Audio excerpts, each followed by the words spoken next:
একটা বড় সড়ো যোগ, ঠিক আছে, যোগ করতে হবে।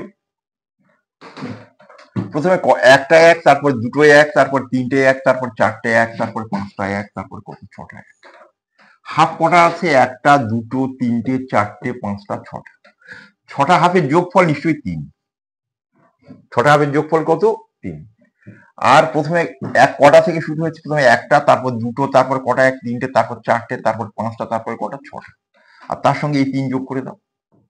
তাহলে উত্তর কত হলো? 1 2 3 4 5 6, 5 প্লাস 6 3 9, 1 2 3 4 5 9, উত্তর হয়ে গেল।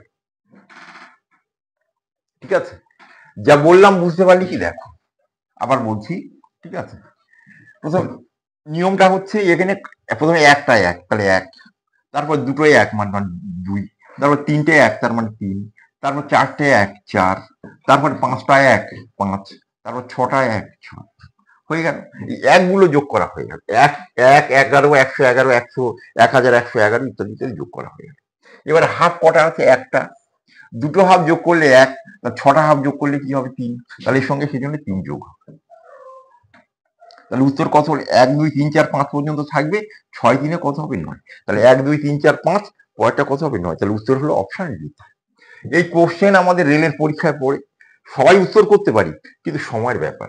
ঠিক আছে, এই অঙ্ক যখন থাকবে তখন সর্বাধিক 8টা পর্যন্ত এক থাকতে পারে। এখানে কটা পর্যন্ত এক আছে? 6টা।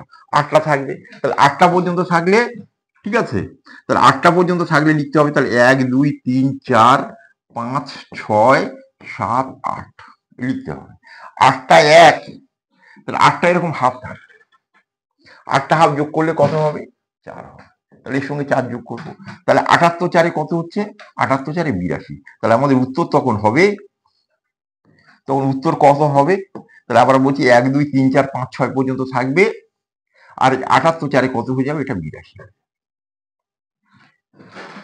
ঠিক আছে, 8টা যদি থাকে তাহলে 1 2 3 4 5 6 7 8 লিখবো। 8টা হাফ ওরকম থাকবে। 8টা হাফ যদি থাকে তাহলে 8টা হাফ কত? 4। তাহলে যোগ করে দিলে কত? 78 আর 4-এ কত? 82 হবে।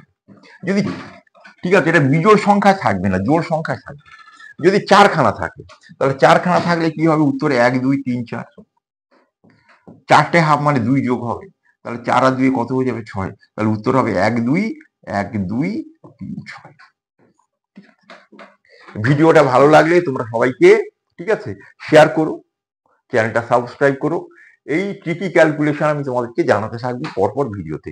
কারণ সামনে যে রেলের পরীক্ষা আছে, এসএসসি পরীক্ষা আছে, পিএসসির পরীক্ষাতেও লাগে, সব পরীক্ষাতে এই ধরনের প্রশ্নগুলো লাগে।